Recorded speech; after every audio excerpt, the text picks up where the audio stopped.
ओम श्री साईनाथाय नमः। अध्याय 36 प्रारंभ। बाबा के आशीर्वाद और अनुमति से अब हम अध्याय 36 का श्रवण करेंगे। श्री गणेशाय नमः। श्री सरस्वत्यै नमः। श्री गुरुभ्यो नमः। श्री कुलदेवताय नमः। श्री सीतारामचंद्राभ्यां नमः। श्री सद्गुरु साईनाथाय नमः। इस अध्याय में आश्चर्यजनक कथाएं। गोवा के दो सज्जन, श्रीमती औरंगाबादकर, इसका वर्णन किया गया है। इस अध्याय में गोवा के दो महानुभावों और श्रीमती औरंगाबादकर की अद्भुत कथाओं का वर्णन है। पहले सुनिए गोवा के दो महानुभाव, उनके बारे में। एक समय गोवा से दो महानुभाव श्री साईं बाबा के दर्शनार्थ शिरडी आए। उन्होंने आकर उन्हें नमस्कार किया। यद्यपि वे दोनों एक साथ ही आए थे, फिर भी बाबा ने केवल एक ही व्यक्ति से 15 रुपए दक्षिणा मांगी, जो उन्हें आदर सहित दे दी गई। दूसरा व्यक्ति भी उन्हें सहर्ष 35 रुपया दक्षिणा देने लगा, तो उन्होंने उसकी दक्षिणा लेना अस्वीकार कर दिया। लोगों को बड़ा आश्चर्य हुआ। उस समय श्यामा भी वहां उपस्थित थे। उन्होंने कहा कि देवा, ये क्या? ये दोनों एक साथ ही तो आए हैं। इनमें से एक की दक्षिणा तो आप स्वीकार करते हैं, और दूसरा जो अपनी इच्छा से भेंट दे रहा है उसे अस्वीकार कर रहे हैं। ये भेद क्यों? तब बाबा ने उत्तर दिया कि श्यामा, तुम नादान हो। मैं किसी से कभी कुछ नहीं लेता। यहां तो मस्जिद माई ही अपना ऋण मांगती है, और इसलिए देने वाला अपना ऋण चुकाकर मुक्त हो जाता है। क्या मेरे कोई घर, संपत्ति या बाल बच्चे हैं जिनके लिए मुझे चिंता हो? मुझे तो किसी वस्तु की आवश्यकता नहीं है। मैं तो सदा स्वतंत्र हूं। ऋण, शत्रुता तथा हत्या, इन सब का प्रायश्चित अवश्य करना पड़ता है, और इनसे किसी प्रकार भी छुटकारा संभव नहीं।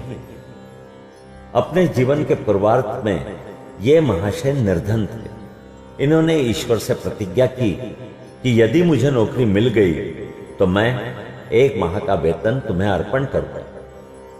इन्हें 15 रुपए माहवार की एक नौकरी मिल गई। फिर उत्तरोत्तर उन्नति होते होते 30, 60, 100, 200 और अंत में 700 रुपए तक मासिक वेतन हो गया। समृद्धि पाकर ये अपना वचन भूल गए और उसे पूरा न कर सके। अब अपने शुभ कर्मों के ही प्रभाव से इन्हें यहां तक पहुंचने का सौभाग्य प्राप्त हुआ है। अतः मैंने इनसे केवल 15 रुपए की दक्षिणा मांगी, जो इनके पहले माह की पगार थी। अब दूसरी कथा सुनिए। समुद्र के किनारे घूमते घूमते मैं एक भव्य महल के पास पहुंचा और उसके दालान में विश्राम करने लगा। उस महल के ब्राह्मण स्वामी ने मेरा यथोचित स्वागत कर मुझे बढ़िया स्वादिष्ट भोज्य पदार्थ खाने को दिया। भोजन के उपरांत उसने मुझे अलमारी के समीप एक स्वच्छ स्थान शयन के लिए बतला दिया, और मैं वहीं सो गया।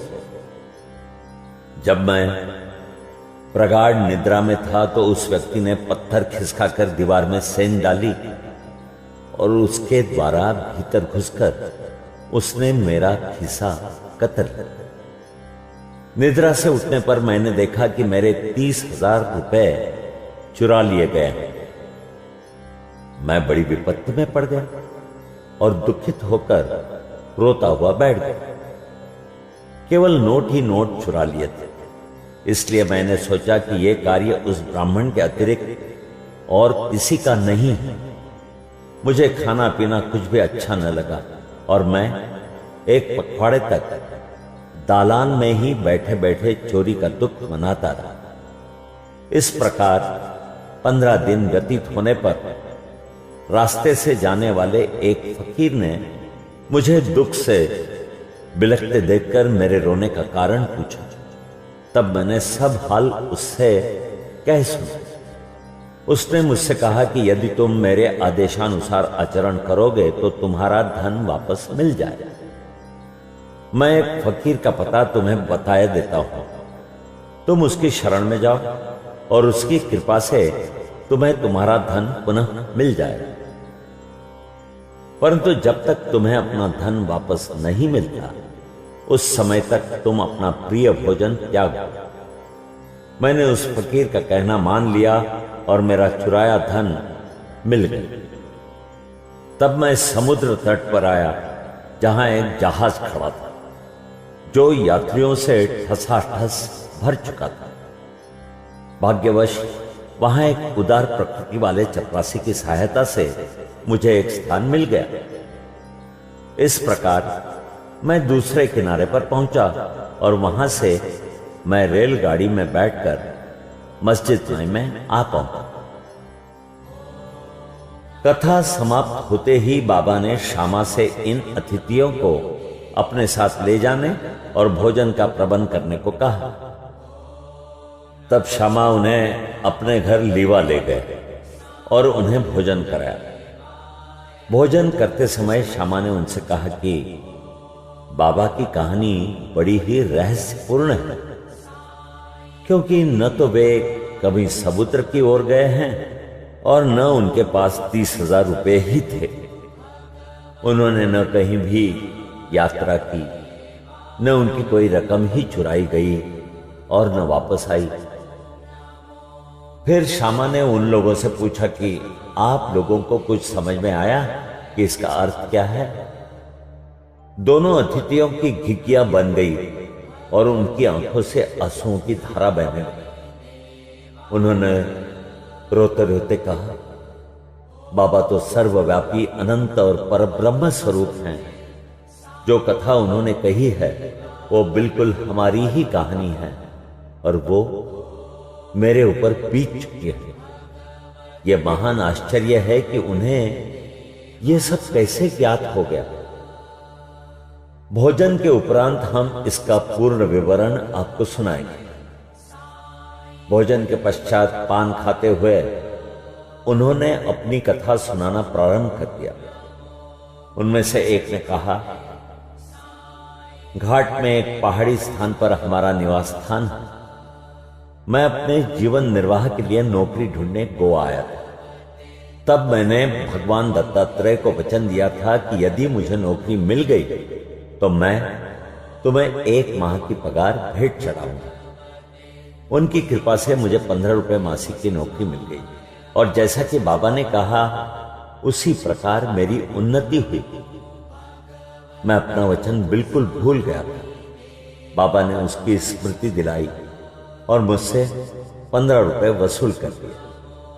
आप लोग इसे दक्षिणा न समझे, ये तो पुराने ऋण का भुगतान है। दीर्घ काल से भूली हुई प्रतिज्ञा आज पूर्ण हुई।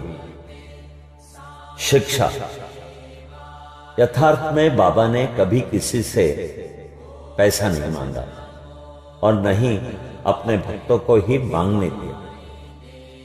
वे आध्यात्मिक उन्नति में कंचन को बाधक समझते थे और भक्तों को उसके पास से सदैव बचाते रहते थे। भगत मालसापति इसके उदाहरण स्वरूप हैं। वे बहुत निर्धन थे और बड़ी कठिनाई से ही अपना जीवन बिताते थे। बाबा उन्हें कभी पैसा मांगने नहीं देते थे और न ही वे अपने पास की दक्षिणा में से उन्हें कुछ देते थे। एक बार एक दयालु और सहृदय व्यापारी हंसराज ने बाबा की उपस्थिति में ही एक बड़ी रकम मालसापति को दी, परंतु बाबा ने उनसे उसे अस्वीकार करने को कह दिया। अब दूसरा अतिथि अपनी कहानी सुनाने लगा। मेरे पास एक ब्राह्मण रसोइया था जो गत 35 वर्षों से ईमानदारी से मेरे पास काम करता आया था। बुरी लतों में पड़कर उसका मन पलट गया और उसने मेरे सब रुपए चोरी कर लिए। मेरी अलमारी दीवार में थी और जिस समय हम लोग गहरी नींद में थे उसने पीछे से पत्थर हटाकर मेरे 30,000 रुपयों के नोट चुरा दिए। मैं नहीं जानता था कि बाबा को यह ठीक ठीक धनराशि कैसे ज्ञात हो गई। मैं दिन रात रोता और दुखी रहता था। एक दिन जब मैं इसी प्रकार निराश और उदास होकर बरामदे में बैठा था, उसी समय रास्ते से जाने वाले एक फकीर ने मेरी स्थिति जानकर मुझसे इसका कारण पूछा। मैंने उसे सब हाल सुना दिया। तब उसने बताया कि कोपरगांव तालुके के शिरडी ग्राम में श्री साईं बाबा नाम के एक औलिया रहते हैं। उन्हें वचन दो तथा अपना रुचिकर भोज्य पदार्थ त्याग मन में कहो कि जब तक मैं तुम्हारे दर्शन न कर लूंगा उस पदार्थ को कभी न खाऊंगा। तब मैंने चावल खाना छोड़ दिया और बाबा को वचन दिया, बाबा जब तक मुझे तुम्हारे दर्शन नहीं होते तथा मेरी चुराई गई धनराशि नहीं मिलती तब तक मैं चावल ग्रहण नहीं करूंगा। इस प्रकार जब 15 दिन बीत गए तब वो ब्राह्मण स्वयं ही आया और सब धनराशि लौटाकर क्षमा याचना पूर्वक कहने लगा कि मेरी मति भ्रष्ट हो गई थी, जो मुझसे ऐसा अपराध हुआ। मैं आपके पैर पड़ता हूं, मुझे क्षमा करें। इस प्रकार सब ठीक ठाक हो गया। जिस प्रकार फकीर से मेरी भेंट हुई थी तथा जिसने मुझे सहायता पहुंचाई थी, वो फकीर मेरे देखने में कभी नहीं आया। मेरे मन में श्री साईं बाबा के दर्शन की, जिनके लिए फकीर ने मुझे कहा था, बड़ी तीव्र उत्कंठा हुई। मैंने सोचा कि जो फकीर मेरे घर पर आया था वो साईं बाबा के अतिरिक्त अन्य कोई नहीं हो सकता, जिन्होंने मुझे कृपा कर दर्शन दिए और मेरी इस प्रकार सहायता की। उन्हें 35 रुपए का लालच कैसे हो सकता है। इसके विपरीत वे अहेतुक कृपा करके आध्यात्मिक उन्नति के पथ ले जाते हैं।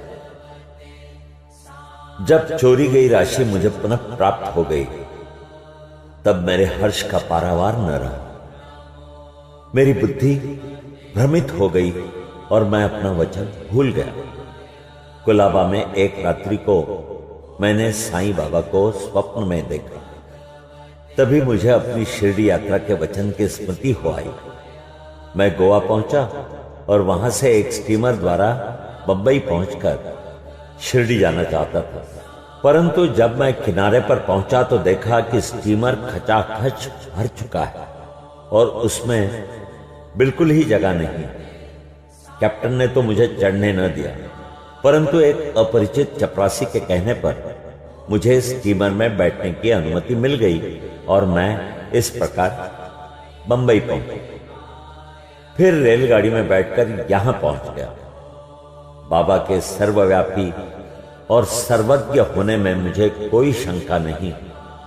देखो तो हम कौन हैं और कहां हमारा घर। हमारा भाग्य कितना अच्छा है कि बाबा हमारी चुराई गई राशि वापस दिलाकर हमें यहां खींच लाए। आप शिरडीवासी हम लोगों की अपेक्षा सहस्र गुना श्रेष्ठ और भाग्यशाली हैं, जो बाबा के साथ हंसते खेलते, मधुर भाषण करते और कई वर्षों से उनके समीप रहते हो। यह आप लोगों के गत जन्मों के शुभ संस्कारों का ही प्रभाव है, जो कि बाबा को यहां खींच लाया है। श्री साई ही हमारे लिए दत्त है। उन्होंने ही हमसे प्रतिज्ञा कराई तथा जहाज में स्थान दिलाया और हमें यहां लाकर अपनी सर्वव्यापकता और सर्वज्ञता का अनुभव कराया। श्रीमती औरंगाबादकर की कहानी सुनिए। सोलापुर के सखाराम औरंगाबादकर की पत्नी 27 वर्ष की अवधि के पश्चात भी निसंतान ही थी। उन्होंने संतान प्राप्ति के निमित्त देवी और देवताओं की बहुत मन्नतें की, परंतु फिर भी मनोकामना सिद्ध न हुई। तब वे सर्वथा निराश होकर अंतिम प्रयत्न करने के विचार से अपने सौतेले पुत्र श्री विश्वनाथ को साथ ले शिरडी आई और वहां बाबा की सेवा करते हुए 2 माह रुकी। जब भी वे मस्जिद जाती तो बाबा को भक्तगणों से घिरी हुई पाती। उसकी इच्छा बाबा को एकांत में भेंटकर संतान प्राप्ति के लिए प्रार्थना करने की थी, परंतु कोई योग्य अवसर उनके हाथ न लग सका। अंत में उन्होंने श्यामा से कहा कि जब बाबा एकांत में हो तो मेरे लिए प्रार्थना कर देना। श्यामा ने कहा कि बाबा का तो खुला दरबार है, फिर भी यदि तुम्हारी ऐसी ही इच्छा है तो मैं अवश्य प्रयत्न करूंगा, परंतु यश देना तो ईश्वर के ही हाथ में है। भोजन के समय तुम आंगन में नारियल और अगरबत्ती लेकर बैठना और जब मैं संकेत करूं तो खड़ी हो जाना। एक दिन भोजन के उपरांत जब श्यामा बाबा के गीले हाथ तौलिए से पोंछ रहे थे, तभी बाबा ने उनके गाल पर चिकोटी काटी। तब श्यामा क्रोधित होकर कहने लगे कि देवा, यह क्या आपके लिए उचित है कि आप इस प्रकार मेरे गाल पर चिकोटी काटे? मुझे ऐसे शरारती देव की बिल्कुल आवश्यकता नहीं जो इस प्रकार का आचरण करे। हम आप पर आश्रित हैं, तब क्या यही घनिष्ठता का फल है? बाबा ने कहा, अरे तुम तो 72 जन्मों से मेरे साथ हो। मैंने अब तक तुम्हारे साथ ऐसा कभी नहीं किया, फिर अब तुम मेरे स्पर्श को बुरा क्यों मानते हो? श्यामा बोले कि मुझे तो ऐसा देव चाहिए जो हमें सदा प्यार करे और नित्य नया नया मिष्ठान खाने को दे। मैं तुमसे किसी प्रकार की इच्छा नहीं रखता और न मुझे स्वर्ग आदि ही चाहिए। मेरा तो विश्वास सदैव तुम्हारे चरणों में ही जागृत रहे, यही मेरी अभिलाषा है।